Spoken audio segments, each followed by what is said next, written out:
Сәлеметсіздер ме екінші сынып оқушылары? Сабақтың тақырыбы «Отбасыңда неше адам бар?» Сколько человек в твоей семье? Бүгінгі сабақтың мақсаты отбасында неше адам барын отбасы мүшелерін айтып үйрену. Балалар, бірінші тапсырмаға назар аударамыз. Сұраққа жауап бер. Сенің отбасыңда неше адам бар? Сколько человек в твоей семье? Сенің ағаң бар ма? У тебя есть брат. Сенің әпкең бар ма? У тебя есть старшая сестра. Сенің қарындасың немесе сіңілің бар ма?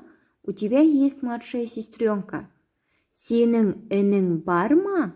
У тебя есть младший братик. Сұрақтарға жауап береміз. Келесі тапсырма, мәтінді оқы.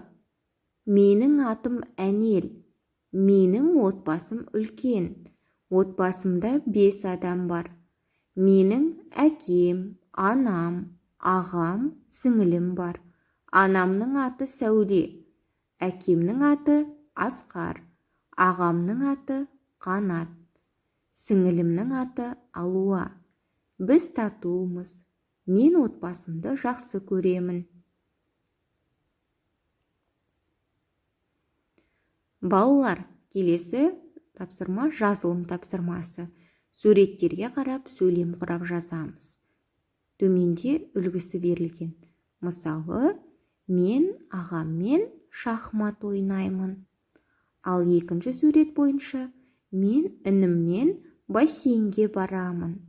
Дәл осындай үлгіде сөйлем құраймыз. Жарайсыңдар, сау болыңыздар балалар.